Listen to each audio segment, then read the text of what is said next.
Hey there, hi there, ho there everyone, I am Shut Up James. I just finished filming a movie reaction to the 2023 experience of a film, Saltburn. You can also follow me on Patreon for the full-length reaction. That link is down below. I will put a disclaimer that this is a spoiler review. I'm going to talk about things just kind of off the cuff, but I will be giving stuff away. So if you haven't seen the movie, maybe avoid this video or save it for later. Although I feel like everyone has seen this movie at this point. Now, before I go any further, if you like watching movies, especially scary movies, like I do, then please subscribe to this channel and turn on notifications. Also meet me in the comments specifically about this movie. What other films in this genre, do you like, do you enjoy, or not enjoy? This movie was not on my radar, to be honest. I usually watch horror movies on this channel, and when I kept hearing things about this movie, I kept hearing it's a good movie, but it's just really uncomfortable, and the bathroom scene. That's what everyone keeps talking about, the bathtub scene.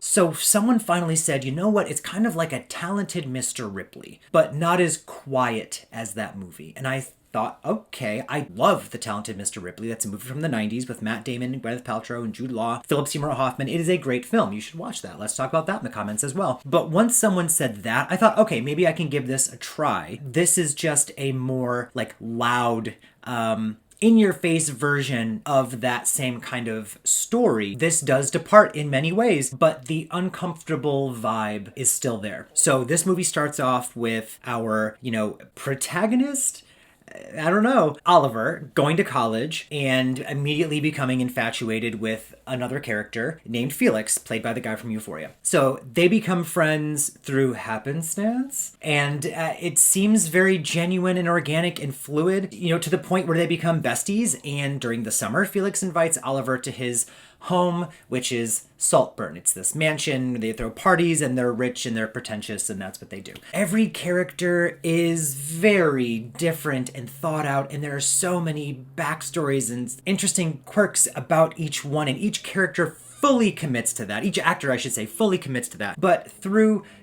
what seems like a bunch of terrible, tragic accidents, we start losing these characters at the end of the movie, which I assumed would happen, but not exactly like this, and not so many of them. It all culminates in a very weird, uncomfortable, scene where we uncover that Oliver has been orchestrating this whole thing from go, that nothing happened by accident, not even him riding up on his bike and bumping into Felix and letting him borrow his bicycle. That whole thing was staged. He popped Felix's tire on purpose. Insane. We get to the point where he kills Felix's mom by ripping out that tube, oh my gosh, and then just basking in the fact that she's dying, embracing her and throwing her arm on top of him because he wants a hug, and then dancing naked through the house. And then we get the very literal and metaphorical, imagery of the little puppet toy thing sitting on this table with all of their respective rocks on top, because they really just were his puppets. Now, what I will say right now is I don't usually do reviews because I'm very pew pew pew, so I'm just gonna spit off a couple things I liked or didn't like about the movie and call it quits. We're not gonna do a whole full-length thing here, because again, my name is Shut Up James. I could just keep going. Acting, holy crap. They're given a lot with the writing. The script must have been fantastic. The dialogue and everything is so crazy good, but each actor is able to take it and elevate it, like the way that Rosamund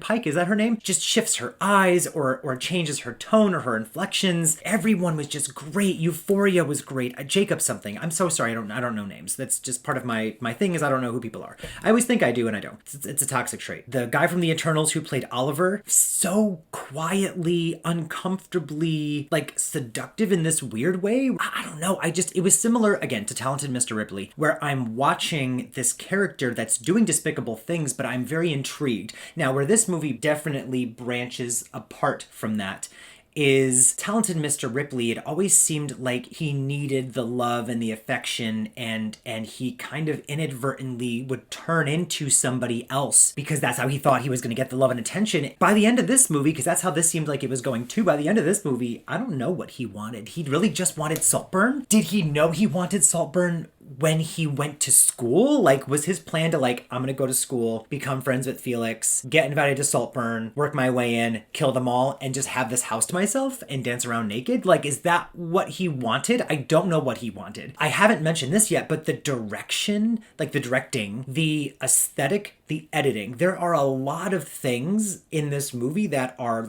top tier. Every piece of filmmaking was next level in this movie to make it an overall crazy experience from start to finish. You feel every kind of emotion, and there's emotions you're feeling at times that you're like, I don't think I should be feeling this emotion.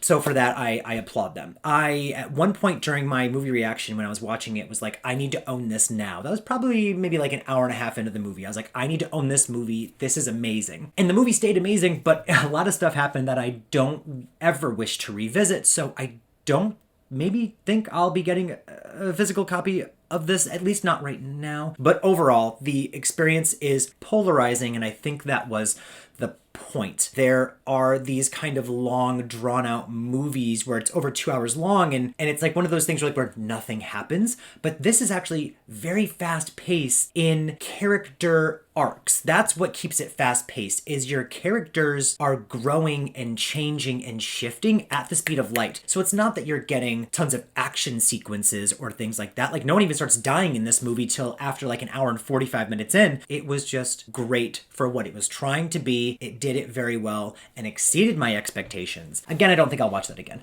Not anytime soon, at least. Like, comment, subscribe, turn on notifications. Meet me in the comments. Find me on Instagram. Again, if you want to watch the full-length reaction, that's on Patreon, and you can watch me just be uncomfortable for over 2 hours from start to finish. Thank you for watching. If you want more reviews, let me know, because this is not something I usually do, but if you like it, I'll continue. I have been Shut Up James. Thank you for watching, and goodbye.